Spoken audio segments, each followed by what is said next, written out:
이제 오늘부터 새로운 그 한 해가 시작되니까요. 좀 몇 가지 좀 참고 사항들을 얘기하고 말씀을 좀 드리려고 합니다. 그 예배 성공에 대한 얘기를 좀 드릴게요. 예배를 성공하려면 자리가 참 중요합니다. 그 중에 어떤 자리를 주냐? 친한 사람끼리 앉아 있으면 안 돼요. 그 예배 성공 못 합니다. 친한 사람끼리 있잖아요. 자꾸 뭔가 얘기하고 싶어요. 그리고 자꾸 쓸데없는데 서로 이렇게 건드립니다. 부모와 자식끼리 같이 앉는 것도 안 좋습니다. 애기들은 상관없는데 부모님이 예배를 못 드려요. 자꾸 애한테 너 예배 잘 드려. 너 똑바로. 본인이 예배를 실패합니다. 그래서 예배를 드릴 때는 낯선 사람하고 앉는 게 좋습니다. 서로 이렇게 얘기를 쉽게 할 수 없는 사람하고 앉는 게 좋아요. 서로. 일단 그래야 예배에만 집중할 수 있습니다. 친한 사람끼리 이제 앉아 있으면요 예배 안 됩니다. 두 번째는 뭐냐면 이제 우리 어른들도 그렇고 아이들도 그런데 무의식적으로 하는 행동이 있어요. 그게 뭐냐면 자꾸 예배에 집중 안 하고 다른 걸 자꾸 만져요. 그러니까 핸드폰을 이렇게 만지면서 난 예배 드리고 있다고 생각해요. 근데 사실은 예배는 형식인 거고 핸드폰이 주가 돼요. 핸드폰을 자꾸 만지면서 난 다 듣고 있어요. 나중에 끝나고 물어보면 하나도 기억을 못 합니다. 학교 수업도 그렇습니다. 다른 걸 이렇게 자꾸 만지면서 이렇게 수업 듣잖아요. 나중에 끝나서 물어보면 하나도 기억 안 납니다.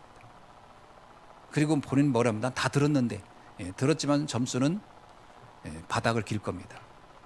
그러니까 그럼 빨리 본인이 알아야 돼요. 내가 뭐가 공부하는 태도에 문제가 있구나. 공부를 잘하는 사람하고 못하는 사람 차이가 뭔지 아세요? 못하는 사람의 특징이 있어요. 책상에 오래 앉은 시간이 공부한 건이라고 생각해요. 책상에 오래 앉아있는 시간이 공부한 게 아닙니다. 그냥 앉아있는 거였지. 그게 공부하는 게 아니고요. 공부를 잘하는 사람은 책상에 앉아있는 시간보다 더 중요한 게 있어요. 평상시에 움직일 때 그 내용을 계속 기억하고 생각하는 겁니다. 오늘 들은 이야기. 오늘 선생님이 그래서 밥을 먹든 화장실을 가든 길을 걷든 그 생각을 해요. 그러면 나중에 그 친구는 책상에는 많이 안 앉았는데 성적이 좋아요. 그럼 친구들이 이럽니다. 야, 넌 공부를 별로 안 했는데 왜 성적이 좋으냐? 잘못 알고 있는 겁니다. 그 뇌는 몇 시간을 12시간 가까이를 계속 가동하고 있었던 거죠. 그게 그 사람에게 차원이 다른 겁니다. 그러니까 평상시 계속 그걸 생각하고 있다는 사람하고 평상시 아무 생각 안 했다가 수업 시간에 가만히 앉아서 그걸 내가 공부했다고 생각하면 수업 시간 본질적인 내용으로 봐보면 차이가 엄청납니다. 그래서 성적이 안 나오는 거예요. 계속 그걸 생각하고 있어야 돼요. 뇌는 잠자면 안 됩니다. 계속 움직여야 돼요. 24 가동하고 있어야 돼요. 그게 시험 볼 때까지 연결되는 겁니다. 그 성적이 잘 나오는 거예요. 그러니까 예배도 마찬가지입니다. 예배도 딱 집에서 나오는 시간부터 예배를 끝나고 갈 때까지 또 이후에까지 말씀이 계속 생각나야 됩니다. 그게 내 인생을 확 바꿔버립니다. 그러니까 문 열고 나가는 다 잊어버린다는 사람이 있어요. 예배를 실패하는 대표적인 경우입니다. 말씀이 안 떠오른다는 얘기는 공부하는 방법하고 비슷했던 거예요. 그렇게 하면 안 됩니다. 계속 생각나야 돼요. 그러려면 뭐냐? 집중이 중요하고 평상시 생각이 중요하다는 거예요. 꼭 그걸 여러분이 금년 한 해는 좀 그렇게 참고할 수 있기를 바랍니다. 그리고 또 예배 성공하려면 눈을 떠야 됩니다. 눈을 감고는 절대로 말씀이 안 들어옵니다. 영어 단어 하나 외워도요. 보고, 쓰고, 말하고 그래야 외워지는 거예요. 눈 감고 만약에 들었다고 생각합시다. 하나도 기억 안 납니다. 눈을 감으면 우리 뇌에 3분의 1이 잠잔답니다. 무슨 얘기인지 아세요? 눈을 감는 순간 뇌가 안 돼요. 자야 되는구나. 그래서 내 뇌는 안 들으려고 한다요. 뇌가 나를 속이는 거죠. 아닙니다. 내가 뇌를 속이는 거예요. 어떻게? 난 지금 자려고 하는 거야. 말씀 들을 때 눈을 감아버리면 뇌한테 명령을 내리는 거야. 지금은 자는 시간이다. 뇌는 듣지 않습니다. 그래서 어떻게 하죠? 눈을 떠야 돼요. 수업 시간도 눈을 뜨고 있어야 돼요. 그래야 내 뇌가 뭔가를 보려고 하는구나 하지, 눈 감고 수업 시간에 있다, 그 아이는 공부를 못할 수밖에 없습니다. 왜냐하면 내가 뇌를 잘하고 명령하기 때문에. 그래서 말씀 들을 때 눈을 뜨셔야 돼요. 과학적으로 그게 맞는 겁니다. 그래서 어른들이잖아요. 얘 말하는데 눈 좀 떠, 나 쳐다봐. 그래야 기억이 나요. 눈 감고 있는 사람한테 여러분이 말해보세요. 자녀가 너 오늘 숙제도 하고 그랬는데 그 아이가 눈 딱 감고 들어보세요. 뭐라고 하겠어요, 여러분? 그래, 네가 눈 감고라도 잘 듣고 있구나. 절대 아닙니다. 안 듣습니다. 뇌에게 명령을 내지 마세요. 난 자고 있다라고 명령 내지 말고 난 떠 있다. 그래서 눈을 확 떠야 됩니다. 그래서 말씀은 굉장히 중요합니다. 눈으로도 보고 보면서 듣고 귀로 듣는 겁니다. 아멘. 거기에 우리들 하나 더 잘하죠. 우린 귀로까지 가잖아요. 세 가지를 해야 됩니다. 보고 듣고 쓰고. 그래야 각인되는 거죠. 자, 그 다음에 오늘 첫날이니까 이런 얘기를 좀 하는 겁니다. 기도에 가라는 얘기입니다. 기도는 뭐냐? 기도를 하려고 하면 기도가 안 됩니다. 안 될 겁니다. 왜냐하면 기도를 하려면 기도가 되어질 수 있는, 기도를 해야 되겠다는 것과 기도를 하는 것 사이에 간격이 너무 커요. 여기를 매개체를 채워야 됩니다. 그 첫 번째가 뭐냐? 기도가 안 되는 분은요, 일단은 제일 안 되는 분, 난 절대 기도 안 된다는 분은 찬송을 들으세요. 찬송은 곡조 있는 기도입니다. 찬송을 들은 시간을 많이 가질수록 내 뇌가 말씀에 관심을 갖기 시작합니다. 두 번째, 말씀을 들으세요. 강단 말씀들 이렇게 들으세요. 그러면 뇌가 말씀을 떠오르기 시작합니다. 세 번째는 귀로 가세요. 내가 하나님이 나에게 말씀하시려는 게 뭘까? 하나님 나를 통해 뭘 하시기 원할까? 그거를 기록해 보세요. 기록을 하시면 이 세 가지가 되어지면요, 뭐가 나오냐면 그게 떠오를 겁니다. 생각이 날 거예요. 생각을 나는 걸 가지고 하나님께 구하는 겁니다. 요 중간에 요것들이 기도로 들어가는 징검다리 같은 역할이거든요. 찬양을 듣고 말씀을 듣고 기록을 하고, 요게 징검다리 역할입니다. 그러면 나도 모르게 자연스럽게 기도가 되어지기 시작해요. 그래서 기도가 어느 날부터 되네, 이렇게 되는 겁니다. 근데 앞에 있는 세 가지를 다 빼버리고 나 기도해야지? 기도 안 될 겁니다. 이 중간에 이 징검다리 같은 걸 다 없애버리기 때문에 그 강을 넘어갈 수가 없어요. 못 넘어가면. 기도의 강을 넘어가야 됩니다. 이 기도를 가로막는 강을. 그러려면 반드시 이 세 가지를 참고하세요. 찬양을 듣고 말씀을 듣고 기록을 해라. 금년 한 해는 요 세 가지를 한번 실천해 보세요. 유행가를 들으면 안 됩니다. 그럼 기도가 안 돼요. 그러면 내 머리에 뇌가 그쪽으로 관심이 안 가요. 여러분, 뇌는, 여러분이 뇌를 자꾸 다스려야 됩니다. 뇌를 다스려야 돼요. 여러분, 뇌는 그 스페인의 유명한 뇌과학자가 얘기했어요. 세상에서 제일 게으른 건 뇌다 그랬어요. 뇌는 새로운 걸 하고 싶어 하질 않아요. 여러분, 음식점 갈 때 어디로 가는지 아세요? 늘 갔던 데 갑니다. 왠지 아세요? 뇌가 새로운 음식점 가는 거를 뇌가 거부합니다. 왜? 가서 새로운 사람 만나서 물어봐야 되고, 이게 맛있는지 안 맛있는지 확인해야 되고, 신경 써야 되고, 그게 뇌가 싫어하는 거예요. 그래서 뇌는 뭐라고 하냐면 그냥 원래 먹었던 데 가. 그래서 가던 데 가는 겁니다. 그래서 뇌는 계속 새로운 정보를 넣어주면 그때서 한번 가볼까? 그래서 누가 이렇게 설명해 주는 게 중요한 거예요. 그럼 뇌가, 그거는 그러면 내가 덜 고민해도 되겠네. 굳이 맛있을지 맛없을지 고민 안 해도 되겠네. 왜? 맛있다고 자꾸 설명해 줬으니까. 그래서 뇌가 몇 프로의 자기가 기능을 안 해도 될 만한 일을, 정보가 들어오면 뇌는 이럽니다. 그럼 가봐 한번. 그래서 가보는 겁니다. 뇌는 게으르다. 뇌는 게으릅니다. 공부 안 하려고 해요.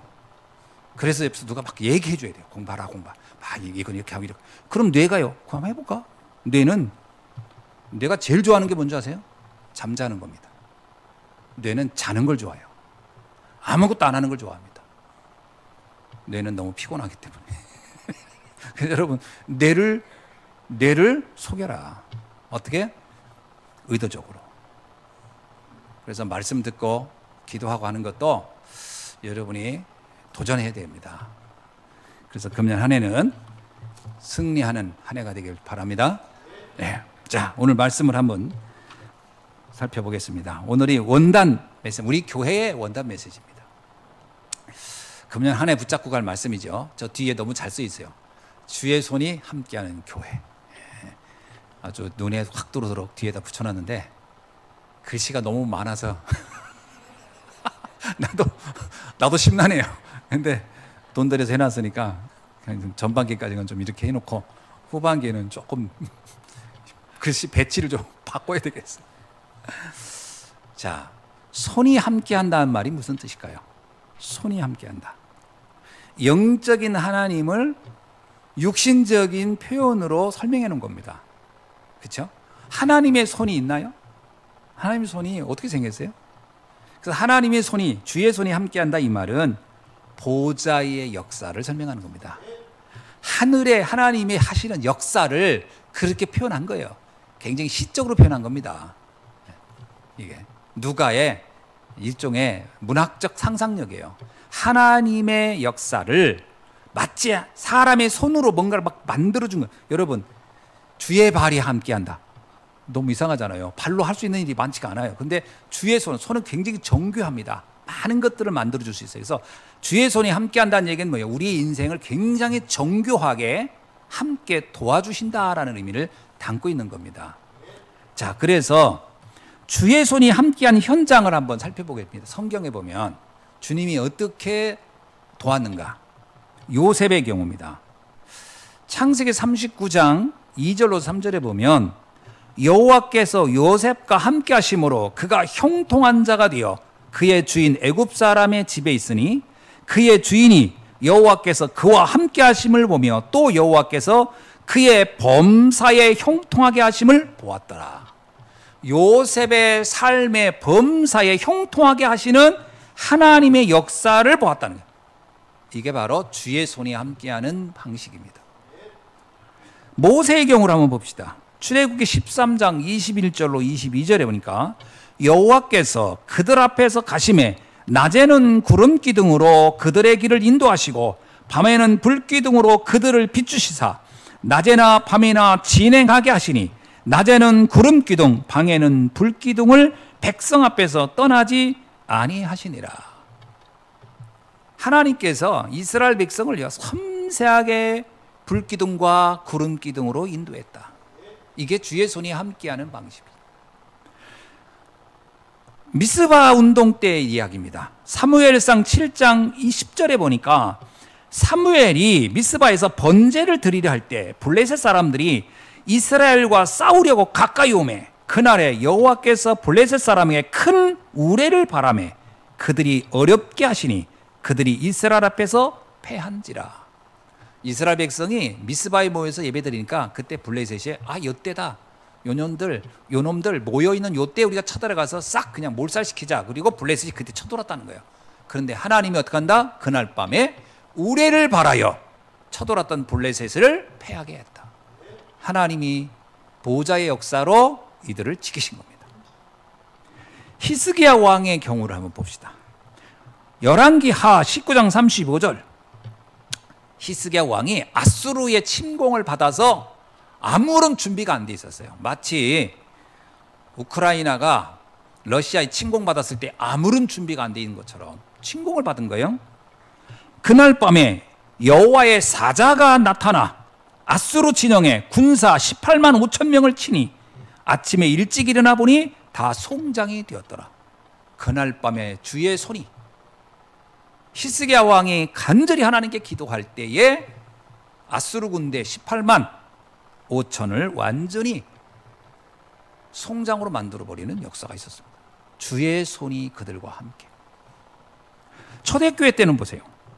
사도행전 12장 23절에 보니까 헤롯이 영광을 하나님께 돌리지 아니하고 주의 사자가 그를 치니 벌레가 그를 먹여 죽였느니라. 이게 무슨 얘기냐면 헤롯이요, 이 초대교회 사도들을 막 핍박하고 그때 야곱은 순교하고 베드로는 감옥에 갇히고 엄청난 핍박이. 그날 밤에 성도들이 모여서 하나님께 간절히 기도했더니 주의 사자가 헤롯에게 충을 보내요. 벌레를 보내서 그를 죽였다. 주의 손이 함께 하시는 역사에 대한 설명을 이렇게 말하고 있습니다. 여러분 그걸 믿으셔야 돼요. 뭘 믿느냐? 우리가 하나님께 기도할 때 주의 손이 역사한다는 것을. 금년 한 해 꼭 여러분이 언약으로 붙잡기를 바랍니다. 여러분이 기도할 때 주의 손이 우리와 함께하는 줄로 믿습니다. 이건 성경에서 굉장히 많이 반복되어 설명하고 있는 거예요. 너희가 기도할 때 주의 손이 너희와 함께하리라. 그러면 왜 주님의 손이 우리와 함께해야 하는가요? 이유는 간단합니다. 하나님의 도움이 없이는 절대로 안 되는 일이 우리에게 너무 많기 때문에 그렇습니다. 하나님이 도움이 없이는 안 돼요. 그래서 이 근본 원인이 뭐냐? 창세기 3장 사건 때문에 그렇습니다. 창세기 3장 사건 이후로 모든 사람은 사단의 자녀가 되어버렸어요. 사단의 종이 되어버렸어요. 그래서 하나님의 도움 없이는 절대 안 되는 이런 문제가 왔다라는 거예요. 미국의 남북전쟁 당시에 북군의 총사령관이었던 링컨이 군대를 이끌고 전쟁을 나갔는데 사실 초기에 계속 패했습니다. 왜냐? 남군이 훨씬 군사력이 많았어요. 그러다 보니까 전쟁에 나가면 많은 군인들이 자꾸 지는 거예요. 근데 이 전쟁이 지게 되면 정말 미국은 완전히 이제 뭐 노예 이런 제도나 이런 것 때문에 문제가 되는 것이고요. 또 하나 시대의 흐름을 절대 지금 남쪽은 농경 사회를 지향하고 있었고 북쪽은 공업 사회를 지향하고 있기 때문에 시대의 변화를 전혀 받지 않았던 겁니다. 그때 링컨이 전쟁에 나갈 때마다 그 사령관실을 이렇게 만들어 놓고 늘 했던 얘기에서 나는 여호와의 손길이 필요하다. 그래서 내가 기도할 때는 아무리 시급한 일이라도 기도가 끝난 이후에 보고하라. 그래서 링컨은요 항시 매일 하나님 앞에 기도의 시간을 가졌다 그럽니다. 중요한 것은 그때 하나님께서 북군이 계속 승리하도록 도왔다는 겁니다. 오늘 우리가 하나님의 손길을 믿고 기도의 시간을 갖기를 주의 이름으로 축원합니다. 여러분 믿으셔야 돼요. 그래서 2025년 한 해 주님의 손이 함께하지 않으면 절대로 안 되는 우리의 신앙의 여정이 되어야 할 줄로 믿습니다. 다시 말하면 언제나 주의 손이 함께하는 삶이 되기를 주님의 이름으로 축원합니다. 자, 그렇다면 우리 교회도 마찬가지예요. 그래서 주의 손이 함께하는 교회라는 제목을 제가 말씀을 금년 방향을 잡은 겁니다. 어떤 교회가 되어야 되느냐? 복음의 망대가 명확한 교회가 되어야 합니다. 주님이 모든 사람에게 함께하고 싶죠. 그러나 함께할 수 있는 사람이 있습니다. 어떤 사람이냐? 주님의 손길이 뭔지를 아는 사람이 그걸 알게 되는 거예요. 여러분 내가 아무리 도와주고 싶어도요 그걸 도움이라고 생각지 않는 사람에게는 도움이 안 돼요. 복음이 이해되어야 주님의 손길이 이해되는 겁니다. 복음이 이해가 안 된 사람, 복음의 망대가 없는 사람은 영적인 세계를 이해할 수가 없어요. 그래서 하나님의 도움을 요청할 수도 없고 알 수도 없다. 이게 문제입니다. 그래서 반드시 우리가 복음의 망대가 명확하게 세워져야 할 줄로 믿습니다. 세 가지의 복음의 망대가 있어야 돼요. 하나는 뭐냐? 갈보리산 언약입니다. 갈보리산 언약은 뭐죠? 예수님이 십자가에서 온 인류의 죄를 위하여 대속의 제물로 죽으시면서 다 이루었다고 하는 그 하나님의 그 놀라운 사랑과 그리스도의 그 완벽한 구원의 역사에 대해서 믿음이 있어야 돼요. 주님은 십자가에서 우리의 모든 저주 재앙을 끝냈구나. 다 이뤘다 그랬어요. 어느 건 남겨놓고 어느 부분만 했다가 아니라 다 이뤘다. 주님은 십자가에서 우리 인생 모든 문제를 완벽하게 끝낸 줄로 믿습니다. 그래서 우리는 담대하게 주님의 성소를 향해 나갈 수 있는 겁니다. 우리는 담대하게 구원에 대한 확신을 가질 수 있는 거예요. 우리는 천국 백성이라는 고백을 담대히 할 수 있는 겁니다. 제가 전에 어느 신부님한테 신부님 구원의 확신이 있습니까? 라고 물어봤어요. 했더니 그걸 어떻게 갔습니까? 교만하게. 그 무슨 말이에요? 했더니 죽어봐야 알죠. 내가 주님 앞에 가기 전까지는 구원을 이루어야 된다는 거예요. 이루어야 된다. 계속 구원을 이루어가야지 어떻게 감히 하나님 앞에 내가 구원 다 이뤘다, 구원 받았다, 이렇게 너무 교만하다는 거예요. 나 그 말 듣고 참 이렇게도 생각하는구나. 여러분, 주님이 그러면 다 이룬 게 아니에요. 이루어 줄 것이다지. 주님이 십자가에서 너희의 구원을 내가 이루어 주도록 노력하마. 이루어 주도록 노력하마. 그러면 죽고 나서야 알아. 이루어졌구나, 아니었구나. 그런 게 아닙니다. 이미 이루어졌다라는 것을. 끝난 겁니다. 여러분, 그래서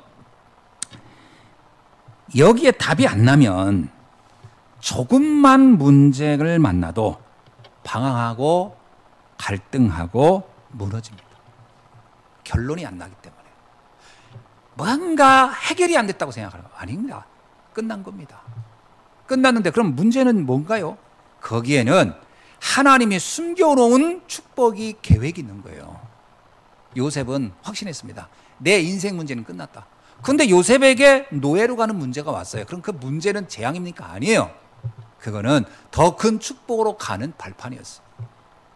끝났다고 여기면 문제가 아니에요. 다윗 끝났죠. 구원받은 하나님의 자녀가 확신이 있었습니다. 여호와는 나의 목자시니 난 부족함이 없다 결론 냈어요. 그런데 사울왕이 나를 미워하고 나를 죽이려고 해요. 그럼 안 끝난 겁니까? 아닙니다. 다윗은 끝난 걸 확신했어요. 그가 도망 다니는 거긴 해요. 어쩔 수 없이. 그러나 그 과정이 다윗에게는 더 큰 축복이었어요. 나중에 그 과정을 통해서 왕이 절대 될 수 없었던 다윗이 왕으로 세워지는 여정이었습니다. 그게 하나님이 하신 일이에요. 그러니까 지금 내게 오는 문제는 내가 생각지 못한 더 큰 축복으로 나를 인도하는 발판이 될 것이다. 믿으셔야 돼요. 그러니까 이거를 이해 못하는 사람들은 왜 나는 구원받았다는데 왜 이 문제는 아직 남아있습니까? 이런 이상한 해석을 해버리는 거예요. 그러면 자기가 스스로 무너져 버리는 거예요. 그건 사단이 가장 좋아하는 겁니다. 사단이 뭐라고 하는지 이렇게 속삭일 겁니다. 야, 다 됐다는데 넌 아직 문제 남잖아. 그거 믿지 마. 그거 다 거짓말이야. 그거 다 허상이야. 그건 다 너를 속이려는 말이야. 그래서 종교는 아편이야. 그래서 종교를 믿으면 안 돼. 그게요, 칼 막스가 한 얘기예요. 종교는 아편이라고. 그거는 되지도 않는 일을 마치 된 것처럼 착각하게 만드는 거라고. 맞는 얘기입니까? 아니에요. 똑똑한 사람들이 그렇게 해석을 한단 말이에요. 왜? 다 이뤘다란 말이 뭔 말인지 이해를 못해서 그래요. 갈보리산 언약을 믿으셔야 됩니다. 자, 두 번째는 감람산 언약의 미션을 여러분이 믿으셔야 돼요. 이 결론을 냈던 제자들, 주님이 다 끝냈어요. 다 끝냈는데 끝난 줄을 몰랐던 제자들이죠. 우리와 제자들이 비슷합니다. 그래서 그들은 다 끝났다고 했어요. 주님이 십자가도 다 끝냈어요. 그런데 그것을 믿지 못했어요. 그래서 그들은 두려움에 떨며 고향으로 돌아갔다니까요. 그러니까 뭐 여러분이 조금 문제가 오면 막 시달리고 막 두렵고 하는 것을 위로를 하나 받으세요. 사도들도 그랬구나 그러면서 위로를 받으세요. 사도들도 그랬구나. 그런데 그들을 주님이 다시 불러 모았습니다. 어디로? 감람산으로. 다 불러. 부활의 주님이 그들 부활을 모았어요. 그래 놓고 그들에게 중요한 말씀을 줬습니다. 그게 뭐냐? 미션을 준 겁니다. 어떤 미션을 줬죠? 40일 동안 하나님의 나라의 일을 말씀해 주셨어요. 이게 정말 중요한 얘기입니다. 왜 제자들에게 이 말씀을 그렇게 강조했을까? 승천을 미룬 상태로 40일 동안 하나님의 나라의 일. 그거는 주님이 주시고 싶은 마지막 미션이었거든요. 마지막 미션. 이거를 안디옥 교회가 붙잡은 겁니다. 여러분, 그래 우리는 부족해. 우리는 흔들릴 수 있어. 근데 우리에게 하나님이 주시는 절대 미션이 있어. 요걸 잡으셔야 돼요. 사람들은 이 부분에서 헷갈리는 거예요. 자, 한번 봅시다. 마태복음 28장을 한번 볼까요? 마태복음 28장을 한번 여러분 보시기 바랍니다. 거기 보면 예수님께서 이런 말씀을 해요. 제자들을 전부 다 감람산으로 불러 모았습니다. 자, 16절을 보세요. 11 제자가 갈릴리에 가서 예수께서 지시하신 산에 이르러, 예수님께서 지시한 산이 바로 감람산입니다. 그 다른 말로 올리브산이라고 하고, 그 산으로 이제 그들이 왔어요. 예수님을 배우고 경배하나 아직도 의심하는 사람들이 있더라. 그렇습니다. 다 이뤘다는 말이 여전히 이게 확신이 안 들어. 그런 제자들도 있었어요. 다 그러나 상관없이 불러 모았어요. 그들에게 두 번째 주님이 이렇게 얘기합니다.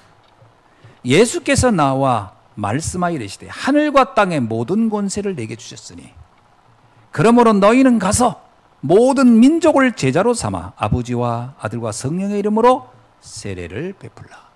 이게 하나님 나라의 일입니다. 최고의 미션을 준 거예요.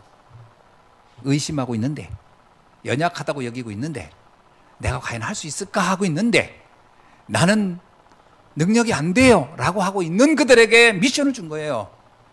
미션은 완벽하게 준비된 사람에게 주는 게 아니에요. 착각을 합니다. 우리는 아이고, 나 같은 사람이 무슨 미션을 감당하냐고. 나 같기 때문에 주신 거예요. 오해하지 마세요. 우리가 신앙생활할 때 가장 큰 함정이 뭐냐면 단계론에 자꾸 빠지는 거예요. 단계론. 뭔가 완벽하게 이룬 다음에 간다고. 아닙니다. 부족해도 주님은 쓰시는 거예요. 모세가 모든 관점을 완벽하게 그 의심을 떨친 다음에 쓰신 게 아니에요. 의심은 있지만 쓰시는 겁니다. 가면서 그의 모든 의심이 없어지는 거예요. 하나님이 역사를 보면서 그가 의심했던 게 사라지는 거예요. 여러분, 우리가 미션을 감당하면서 가장 큰 수혜자는 누구냐? 나 자신입니다. 야, 하나님이 살아있구나. 역시 하나님은 역사하는구나. 이런 겁니다. 여러분, 내가 하나님이 살아있으면 확신한 다음에 하나님이 날 쓰시는 게 아니라 현장에서 그 체험하는 중간에 내 모든 의심이 없어지는 것이다. 그래서 주님이 우리에게 최고의 미션을 주는 겁니다. 그래서 안디옥 교회가요, 스데반의 일로 안디옥에 모였어요. 예루살렘에 있던 사람이 안디옥에 왔잖아요. 근데 그들이 제일 먼저 뭐 했냐? 이곳에 와서 그들이 헬라인에게도 복음을 전하기 시작했다. 그래, 우리에게 미션을 줬어. 그러면 이들이 왜 안디옥까지 왔나요? 예루살렘에서? 좀 우리 인간적으로 생각하면요, 무서워서 도망온 겁니다. 무서워서 도망온 거잖아요. 예루살렘이 무서웠던 거 아니에요. 있으면 죽을 것 같아서. 그러나 이들이 도망왔지만 그 마음속에 뭐는 있어요? 미션은 있었던 거예요. 흔들리지 않는 미션. 그래서 이 미션을 가지고, 그래, 우리가 좀 연약하긴 하지만 한번 복음을 전해보자. 그리고 헬라인에게도 이 말씀을 전했는데 놀라운 일이 일어난 겁니다. 그래서 금년 한 해 동안에도 우리 예수한교회 성도님들이 생각을 하셔야 돼요. 내가 흔들리고 있어서 저 같은 게 무슨 전도를 합니까? 그러면 언제쯤 하려고요? 천국 가서는 흔들리지 않겠죠? 거기 가서 전도할 겁니까? 그때 가면은 뭐 의심 안 생기겠죠? 뭐 그때 전도할 겁니까? 아닙니다. 상관없어요. 흔들리는 마음 가지고 하시기 바랍니다. 그 현장이 나에게 놀라운 축복으로, 확신으로 주어지는 현장이 될 줄로 믿습니다. 그래서 반드시 우리가요, 세 가지 뜰을 한번 언약으로 잡길 바랍니다. 지금 우리가 할 수 있냐 없냐, 이건 우리 형편을 보고 내 수준을 보면 아무것도 할 수 없어요. 모세가 자기 수준을 보고 자기 형편을 보면 출애굽은 절대 불가능한 거예요. 그러나 하나님의 능력을 붙잡고 부족하지만 도전할 때 하나님 그때 대역사를 이루신 줄로 믿습니다. 그래서 금년 한 해 동안에 마음속에 기도라도 여러분 시작해야 됩니다. 기도라도가 아니라 기도가 답니다. 사실은 여러분의 마음속에 언약이 잡히는 날로부터 역사는 시작되는 줄 믿습니다. 새 뜰을 놓고 기도에 도전할 수 있기를 바랍니다. 다민족을 살릴 수 있는 교회, 치유를 할 수 있는 교회, 후대를 서밋으로 세우는 교회, 이것을 우리가 이룰 것이다.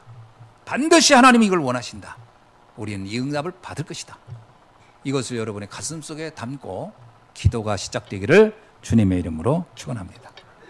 세 번째는 복음의 망대 중에 세 번째가 마가다락방의 언약입니다. 이게 분명한 교회에서요. 여러분, 마가다락방은 뭐죠? 이제 이들이 이 언약을 잡고 나서 한 것이 딱 하나예요. 오로지 기도에 힘쓴 겁니다. 그것이 사도행전 1장 14절이에요. 그들이 오로지 기도에 힘썼다. 왜 그러죠? 다른 길이 없기 때문에. 방법이 없어요. 방법은 하나님이 방법이에요. 우리의 지식이 방법이 아닙니다. 우리의 경험이 방법이 아니에요. 여러분, 출애굽기를 할 때 모세가 아무리 가나안 미디안 땅에 살았다 왔다 한들 홍해 건너는 걸 할 수 있겠어요? 못합니다. 광야에 그 수십만을 먹여 살리는 거 할 수 있을까요? 못합니다. 겨우 자기 하나 먹는 건 해결할지 몰라도 그걸 해결할 수 없습니다. 아무리 경험이 있다고 해도 그 경험 가져갈 수 있는 게 아니에요. 하나님의 역사가 필요한 거예요. 우리는 자꾸 내 경험을 가지고 할 수 있고 경험 바뀔 것은 못한다고 하거든요. 애당초 우리는 우리 경험 가지고 할 수 있는 게 별로 없어요. 사실은 우리의 지식 가지고 할 수 있는 게 별로 없다니까요. 하나님의 능력을 믿어야 됩니다. 그래서 주님이 말하는 건 너는 내게 부르짖으라. 내가 응답하겠고 내가 알지 못한 크고 은밀한 일을 내게 보이리라. 주님은 이렇게 말씀하고 있는 거거든요.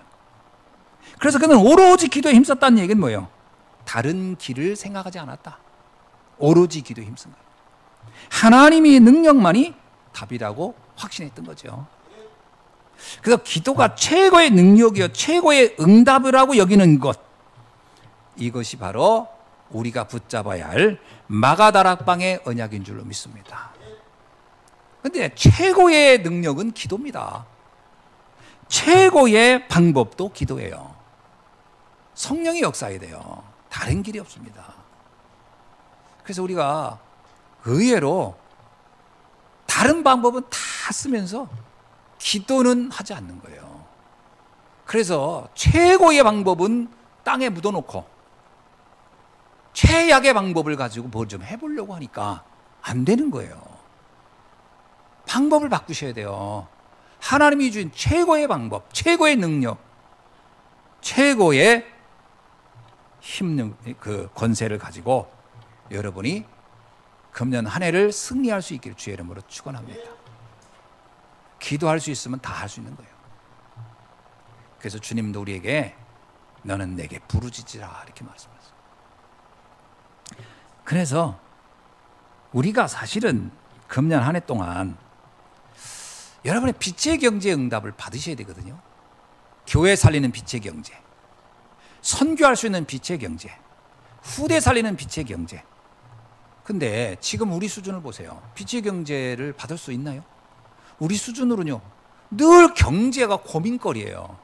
이렇게 봐도 늘 없고 저래 봐도 없고, 없는 게 우리들의 참 오랜 삶의 일부가 돼버렸어요. 그래서 매일 없어. 통장을 보면 늘 가슴이 답답하고 한숨이 나고 어떻게 이렇게 늘 숫자가 이렇게 없나 그럴 겁니다. 어떻게 해야 되죠? 빛의 경제를 붙잡으려면, 이 삼경제 응답을 받으려면 기도해야 됩니다.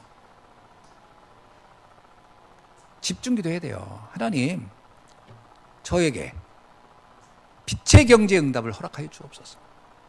그래서 교회 살릴 수 있는 경제 갖게 하시고, 그래서 선교할 수 있는 경제 갖게 하시고, 그래서 후대 살리는 경제를 갖게 하옵소서. 이번에 원단 메시지 들으면서 저도 조금 욕심이 하나 생기는 게 있더라고요. 미국에 있는 어느 제자가 이번에 부산 임마누엘 교회 건축하라고 100억을 헌금했더라고요. 100억을. 제가요, 제 숫자를 내가 잘못 들었나? 근데 보니까 100억을 했더라고요. 그분이 그랬대잖아요. 이건 내가 노력으로 얻은 게 아니라 하나님이 주신 것이다. 빛의 경제예요. 그래서 저는 이 생각으로, 아니 저 사람은 100억을 낼 수 있는데 우리는 100억을 못 내라는 이유가 어디 있어? 어차피 하나님이 주시는 건데 기도해야죠. 이런 얘기하면은 이거 되겠어요? 그러면 지금 그대로 사실 겁니까? 지금 그 모습 그대로 살다 가실 겁니까? 아니, 기도하는데 돈 드는 것도 아닌데 기도하셔야죠. 하나님, 저도 교회 살릴 수 있는 경제 주옵시고, 선교할 수 있는 경제 주옵시고, 후대 살리는 경제 주옵소서. 여러분, 선교 경제 받으셔야 됩니다. 당장 저 이번에 3월부터 또 선교 현장 들어가야 되는데 좀 쉽지가 않거든요. 지금 경제 상황이. 여러분의 응답 받으셔야지. 기도하셔야 됩니다. 그래서 세계 살림, 이제 앞으로 더 많은 문이 열릴 텐데, 이번에 문자가 왔더라고요. 카렌교회 젊은 목사님이 돌아오실 날을 기다리겠습니다. 저희는 환영하고 있습니다. 그랬더니 하장모서 또 문자가 왔어요. 목사님, 금년에는 더 많이 봤으면 좋겠습니다. 그럼 더 자주 오라는 얘기인데, 그래서 제가 형편 따라 가겠습니다. 그렇게 할 수가 없잖아요. 전 형편 얘기하면 안 돼요. 언약 따라 들어가겠습니다. 그랬죠. 언약이 허락하면 가겠습니다. 하장 목사님, 온 성도님들이 늘 그때 우리가 와서 말씀 준 거, 지금도 그걸 기억 잊지 못하고 지금 계속 그걸 좀 반복해 듣고 있습니다. 얼마나 감사한지. 문은 계속 열리고 있어요. 여러분이 산업의 문이, 빛의 경제가 응답돼야 할 줄로 믿습니다. 우리 후대들 생각하세요. 이제는 부모님 용돈 받는 수준에서 나가서 이제 내가 부모님 용돈을 드려야 되겠다. 아니다. 우리 집안을 살리고 우리 가문을 살리고 세계 선교하는 그런 렘넌트가 되겠다. 결단하셔야 됩니다. 이제 여러분, 이제 도움 받는 거가 익숙하면 안 돼요. 도움 받는 건 제가 볼 때는 동물의 왕국 보면서 배우셔야 돼요. 동물의 왕국 보면 새 있잖아요. 지가 이제 어미가 주는 음식을 딱 주는데, 그 언제 둥지를 던지나 했더니 어미가 자기가 먹는 정도의 크기의 먹이를 주더라고요, 새끼한테. 그래서 새끼가 그걸 딱 받아 먹어요. 굉장히 큰 거를. 그랬더니 바로 둥지 밖으로 집어 던지더라고. 이젠 됐다 이거예요, 너는. 이야, 그거 보면서 그렇구나. 새끼들, 이 새들도 새끼를 언제쯤 내보내야 되는지를 아는구나. 그가 둥지다 놓고 계속 먹이면 어떻게 돼요?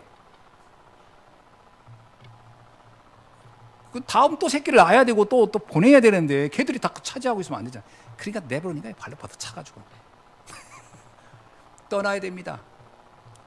이제 여러분이 새로운 세계를 열어야 가야 돼요. 렘넌트들이 그래야 됩니다. 캥거루족이 되면 안 돼요. 빨대조직이 되면 안 돼요. 빨대조직. 부모 등에다 그 빨대 끼고서 빨아먹고 있으면 안 돼요.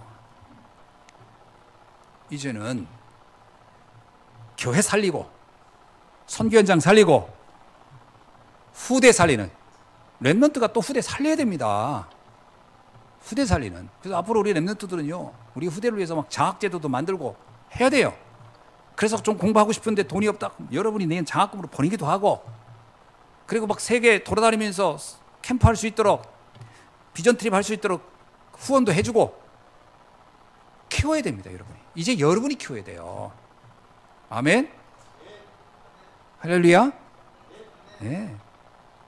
그래서 저는 생각해보다 우리 교회에 후대 살리는 장학금이 한 100억 있으면 참 좋겠다. 그럼 그 이자만 가지고 애들 마음껏 후원해 주자. 선교 헌금 예치된 한 100억 되고 후대 사는데 한 100억 되면 어마어마한 일을 하지 않겠어요?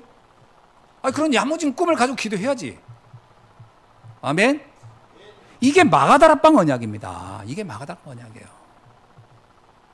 두 번째, 주의 손이 함께하는 교회. 두 번째, 말씀의 여정이 분명한 교회였다. 말씀의 흐름을 아는 교회였어요. 여러분, 말씀과 말씀의 흐름은 좀 달라요.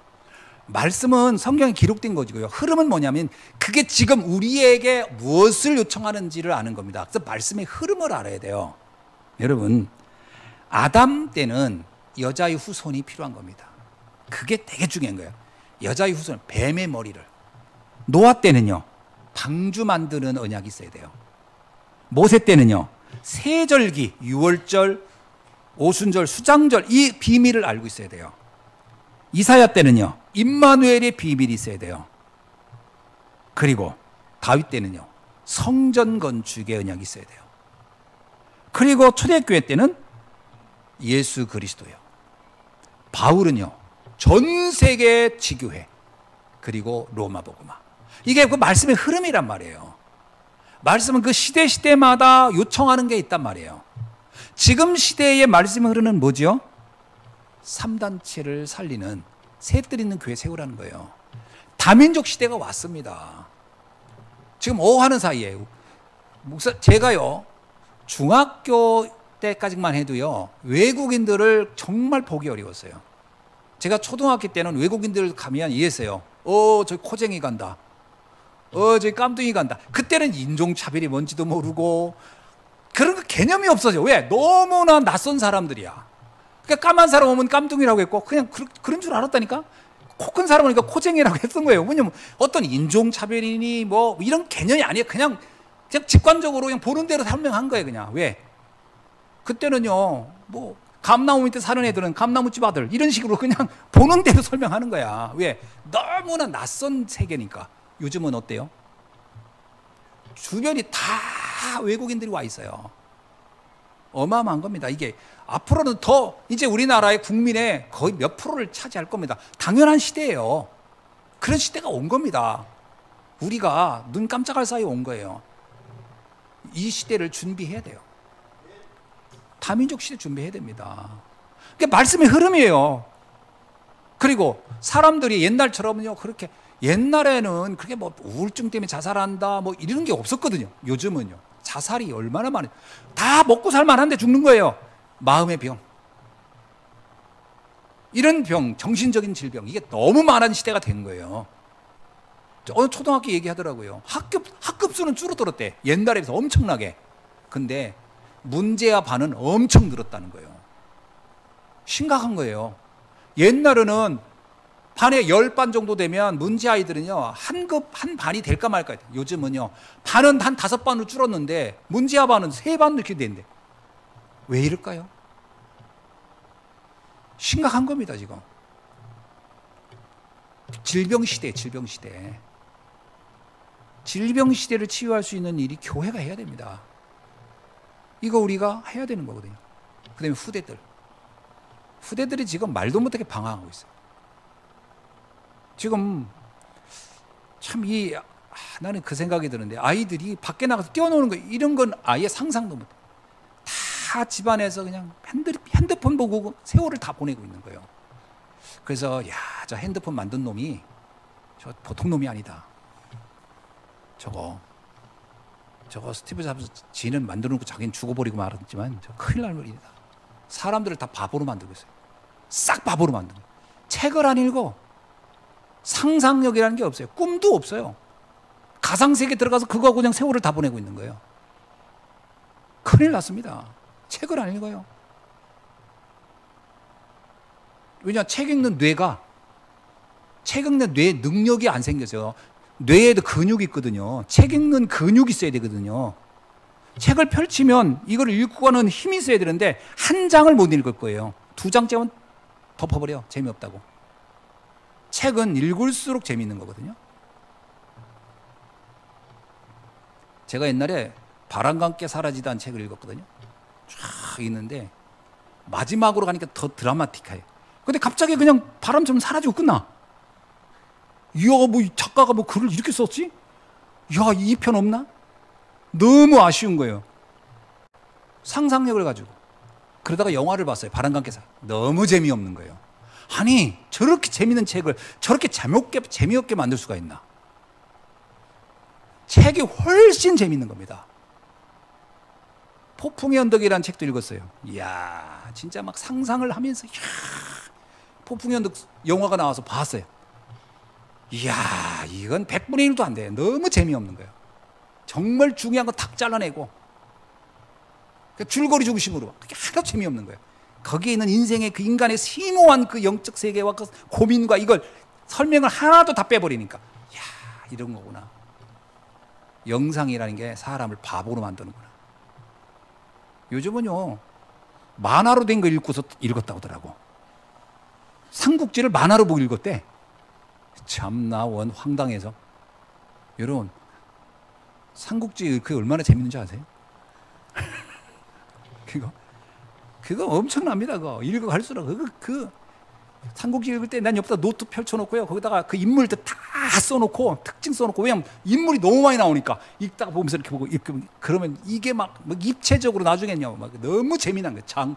그야말로 막 그 대륙을 움직이는 사람들의 모습이 그렇게 봐야 이게 뭐 상상력도 생기는. 이야, 책이란 건 근처도 안 가네. 큰일 났습니다. 스마트폰 나온 이후로 그렇게 된 거예요. 다 바보 만들었어요. 큰일 난 겁니다, 이게. 후대 살려야 돼요. 후대 살려야 돼요. 교회에서. 그래서 교회 오면 무조건 핸드폰 다 쓰레기통에 넣고, 이상하다. 넣고 독서하게 하고, 그 독서의 상상력을 불러일으키고 같이 포럼하고, 뭔가 새로운 세계, 그 뇌에 지금 잠자고 있는 뇌, 병든 뇌 싹 깨우쳐버려야 돼요. 뇌가요 전부 다 지금 곰팡이 쓸었어요. 곰팡이. 죽어가고 있다니까요. 푸른 곰팡이가 지금 들고 있어요. 지금 다. 큰일 났습니다. 후대 살려야 돼요. 이게 우리의 사명이라니까. 교회 사명. 그래서 금토일시대 하자는 거예요. 금토일시대. 금토일시대가 다른 게 아닙니다. 아이고 지금 너무 시급해요. 시급하다니까요. 이렇게 크면요 어떻게 되는 줄 아세요? 신종 노예가 되는 거예요. 앞서가는 사람들은 자기들은 핸드폰 안 봅니다. 지들끼리 따로 공부하고 따로 하면서 그들이 결국 사회를 끌고 가는 거예요. 엘리트들은 자기 준비를 하고 있어요. 그럼 우리는 어떻게 다 그 사람들 뒤따라가는 거예요. 더 바보같이. 새로운 계급이 만들어지는 거예요. 새로운 계급이. 신종 계급. 이거 바꾸지 못합니다. 지금 이렇게 가다가는. 큰일 났습니다. 이거. 교회가 이거 사명 감당해야 돼요. 그래서 하나님의 말씀 반드시 성취됩니다. 우리가 언약 잡으면 하나님은 이루실 겁니다. 주님, 우리가 교회 위기 시대, 현장 위기 시대, 후대 위기 시대입니다. 다민족을 살릴 수 있는 새뜨리는 교회를 허락하여 주옵소서. 빛의 경제를 이루어낼 수 있도록 허락하여 주옵소서. 이렇게 언약을 잡으면 하나님은 반드시 그 언약을 성취해 주실 줄로 믿습니다. 언약을 잡으셔야 돼요. 언약은 여러분의 소망이 되고 꿈이 되고 비전이 될 것입니다. 언약 잡으셔야 돼요. 언약이 없다는 건 불행한 거예요. 저는 어떻게 살아야 할지 몰라요. 이건 언약이 없는 사람이 하는 말이에요. 우리가 청소년 보고 너 꿈이 뭐냐? 글쎄요 모르겠네. 그 언약이 없는 거예요. 내 꿈이 뭐냐? 예, 저는 교회 살리고, 저는 우리 가문도 살리고, 다음 세대도 살리고 재앙 막는 사람이 되겠습니다. 그러면 이게 꿈이고 이게 언약이라니까요. 그래서 CVDIP란 말이 결국은 언약을 중심으로 말하는 거예요. 언약이 없으면 그 모든 이야기는 다 물거품인 거예요. 저번에 어떤 랩런트 그러더라고요. 목사님 CVDIP란 말이 너무 어려워요. 그래서 내가 그게 어려운 게 아니고 그 C가 커버넌트란 말 아니냐, 언약 아니냐. 근데 너 언약이 있냐 없냐 했더니 아무것도 없어요 그러더라고요. 없으니까 그 말이 어려운 거야. 언약이 정확하면 그 답 하나님이 하시는 역사는 너무나 자연스럽게 돼. 요셉이 왜 응답을 받은지 알아요? 요셉은 처음부터 언약이 확실했어요. 해와 달과 별이 내게 꿈을 절할 것이고 별들이 내게 절할 것이다. 볕단들이 절하라고. 이게 그 사람의 언약이었다. 세계를 살리겠다는 언약. 모세가 그 어머니 요게벳이 끊임없이 언약을 누줬다. 너는 이스라엘을 살려야 할 사람이야. 너는 이스라엘을 해방시킬 사람이야. 이게 모세에게 영원한 언약이 됐다. 사무엘이 다윗에게 기름 부으면서 너는 이스라엘 왕이 되지 이 나라의 위기를 해결하라. 이걸 계속 말해줬는데 이게 다윗에게는 언약이 됐다. 이 언약이 목동인데도 상관없고 노예인데도 상관없고 저 광야에서 양치는 어린이라도 상관없다. 언약이 있는 게 중요하다. 이런 언약이 너에게 있냐 그랬더니 자기는 없대. 아무것도 없대. 그러니까 너는 안 되는 거야. 너는 그게 있어야 돼. 너한테 교회 살리는 주역이 되겠다. 재앙 막는 주역이 되겠다. 세계 살리는 주역이 되겠다. 후대 살린 주역이 되겠다. 이런 마음이 있어야 할 거 아니냐. 없대요.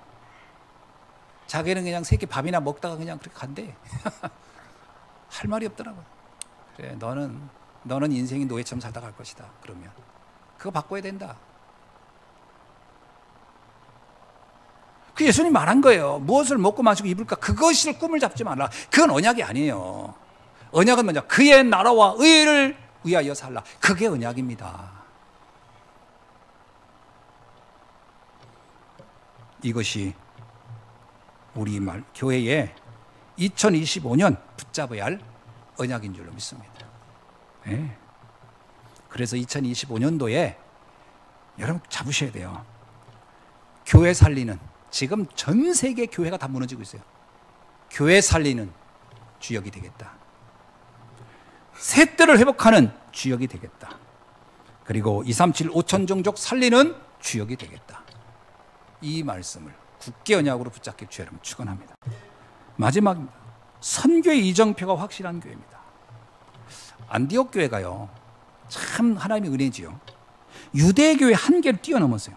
유대교는 율법주의, 선민사상, 이게 꽉 차 있어요. 예를 들면 옛것은 구약적 스타일, 인간적이고 막 인간의 노력으로 이게 꽉 차 있어요. 이거를 안디옥 교회가 과감하게 던져버리는 거예요. 여러분, 선교 이정표가 되려면 지금 우리가 생각했던 것을 완전히 던져버려야 돼요. 여러분, 주적을 정확히 알아야 돼요. 우리의 주된 적이 누군가? 우리의 주된 적이 어디예요? 우리 대한민국의 주적은 어딘가요? 대한민국 주적이 어디예요? 북한이에요. 주적이 일본이 아니에요. 어떤 사람은 주적을 미국으로 보는 사람이 있어요.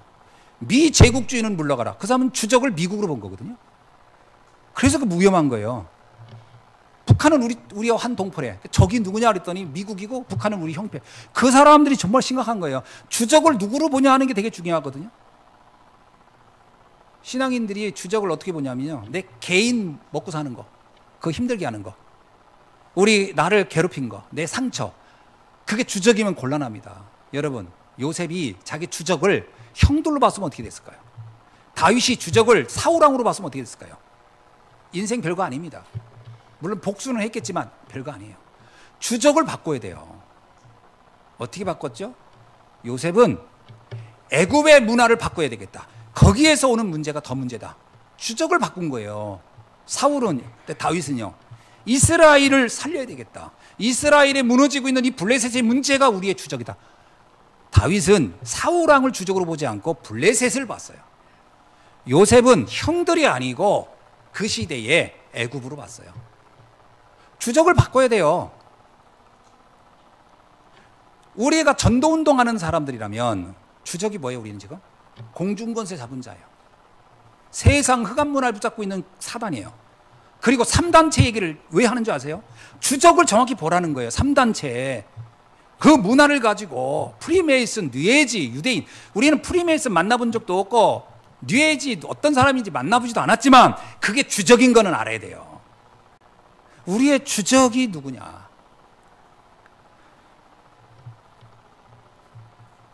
선교는 이 주적을 알기 때문에 안디옥 교회는 생각한 겁니다. 이방 선교해야 되겠다. 전 세계 흑암을 막아야 되겠다. 그래서 생각한 거예요. 예루살렘에 있던 교회들은요, 주적을 그렇게 보지 못했어요. 어디다 봤죠? 바리새인 요 정도밖에 못 봤어요. 유대교 요 정도밖에 못 봤어요. 아닙니다. 안디옥 교회는 달랐어요. 전 로마다. 전 세계 문화다. 이거를 막아야 되겠다. 그래서 이방 선교의 장애물을 완전 뛰어넘어 버린 거예요. 선교해야 되니까. 인종, 성별, 국가, 빈곤, 빈부, 계층을 다 뛰어넘어 선교했어요. 그래서 헬라인에게도 복음을 전했다. 굉장한 겁니다. 어떤 장애물을 완전히 뛰어넘어 버렸어요. 여러분, 우리 자칫하면요, 장애물 앞에 다 걸려버려요. 그래서 교회 안에서 성도님 어떤 한 분이 좀 안 도와준다, 이게 신앙생활의 장애물로 받아들이면 곤란합니다. 그럴 수 있겠구나. 저분 저럴 수도 있겠구나. 힘든가 보다. 기도해 주자. 지금 우리는 거기에 관심 있는 게 아니에요. 전 세계에 다가오는 이 흑암과 싸워야 되거든요. 그래서 우리가 선교하는 겁니다. 교회 좀 부흥시키는 게 목적이 아니라니까요. 왜 2, 3, 7, 5천 종족을 바라보라 하느냐. 이 눈을 뜨고 봐야 보이는 거예요. 야, 2, 3, 7, 5천 종족 살려야 되겠구나. 저는 사실 안디옥 아르메니아 사역하고 러시아 가서 보면서 느낀 게 뭐냐면, 하나님이 일단 동양인 나를 쓰시는 게 너무 감사하고요. 일단 나를 쓰시는 게 감사하고, 언어도 안 되는 나를 쓰시는 게 일단 감사하고, 그래 나는 진짜 이 준비, 그런 어떤 육신적 준비는 진짜 하나도 안 돼 있는데, 감사하게도 영적으로 이 비밀을 번다는 거 하나로 하나님 여기까지 오셨구나, 나를 좀 이게 또 보내주셨구나, 너무 감사하죠. 근데 거기서 깨닫는 게 뭐냐면요, 야, 이게 이 현장의 흑암을 누가 막을까? 그 나라 사람들이 또 다른 그 나라 사람들을 막아야 돼요. 그러면 그들을 세우고 그들에게 전도자로 세우고 선교사로 파송하고 하는 일을 누군가는 해야 되는데, 그들끼리 가서 보니까 할 수 있는 사람이 아무도 없어요. 못해요. 그런 눈도 안 열려 있고. 우리하고 똑같아요. 거의 의식주 문제에 매여 있어요. 주변 나라가 어떻게 되든 자기 민족이 어떻게 되든 아무 상관없어요. 이 눈을, 그래도 우리가 복음 운동하면서 눈을 떴기 때문에 그 얘기를 해주는 거예요. 처음으로요, 사람들이 깜짝 놀라는 거예요. 야, 우리가 왜 이런 걸 못 봤을까? 왜 이런 생각을 못 했을까? 그러니까 너무 감사하더라고요. 그래, 이 눈 뜬 사람들이 전부 다 전 세계가 연합한다면 세계 재앙은 막을 것이다. 전 세계와 싸우는 거예요. 우린 지금 우리가 성정동 문제를 해결하는 거 이 정도가 아니라 전 세계를 놓고 가는 거예요. 지금 누가 그럴까요? 참 오지랖도 크다. 누가 전 세계 문제를 당신한테 맡겠냐고. 하나님이 맡겠어요. 내가 아르메니아 가서 그랬어요. 저 아르메니아 담당 목사입니다 그랬더니 제일 먼저 질문한 게 뭔지 알아요? 누가 보냈나요? 더라고. 대통령이 보냈나요? 국방부 장관이 보냈어요? 문화부 장관이 누가 보냈나요? 묻더라고 저한테. 그래서 제가 하나님 보냈다고 그랬어요. 그랬더니 아, 그렇군요 그러더라고. 여러분, 전 세계를 바라봐야 돼요. 말씀했습니다. 주의 손이 함께한 교회의 응답이 뭐냐? 위기를 축복으로 만드는 힘을 가지시기 바랍니다. 스데반의 일로 일어나요 환난으로. 그렇습니다. 환난을 축복으로 바꿔버린 거예요. 이게 안디옥 교회의 특징이에요. 주의 손이 함께하는 사람은 이 비밀이 있어요. 위기를 축복으로 바꾼다. 여러분, 위기를 축복으로 바꿀 수 있는 힘이 있기를 주의 이름으로 축원합니다. 위기를 두려워하지 마세요. 환난을 두려워하지 마세요. 두려워하지 마세요. 담대하라. 그러죠. 또 하나 뭐냐? 너희 감당할 시험을 준다. 다 감당할 수 있다고 생각하셔야 됩니다. 두 번째입니다. 몇 사람으로 충분합니다. 구브로와 구레네에서 온 몇 사람이 그렇습니다.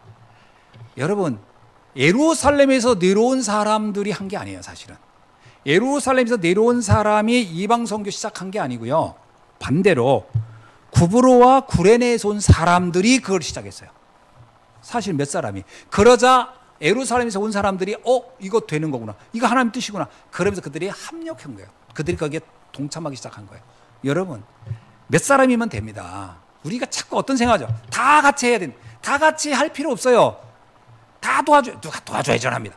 그럴 필요가 없다니까요. 그게 함정이에요. 그냥 한두 사람이라고 그냥 하세요. 하면은 그 사람이 응답받고 그 사람이 축복받는 걸 보면 다른 사람이 나도 해야 되겠는데, 이렇게 해서 퍼지는 거예요. 아직 준비도 안 돼 있고 이해도 안 돼 있고 그거 지금 관심도 없는 사람을 같이 하자 그러다 못하겠다 그러면 그만둬라. 이게 말이 되냐고요. 그냥 해야 돼.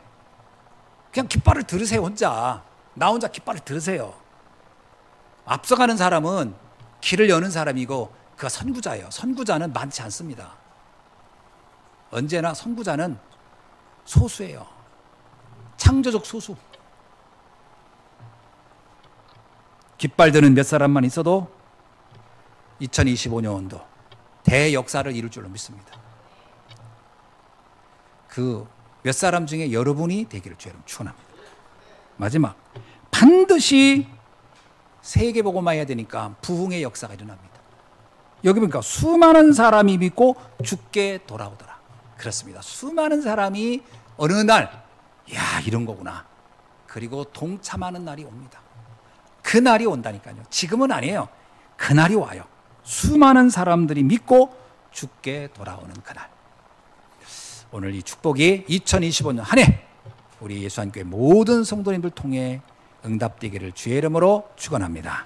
기도하겠습니다. 하나님 감사합니다. 오늘 주신 말씀 붙잡고 2025년 한 해 최고의 주의 손이 함께하는 축복을 누리는 우리 예수한교회가 되게 하시고 성도님들과 렘넌트가 되게 하옵소서. 예수 그리스도의 이름으로 기도하옵나이다. 아멘.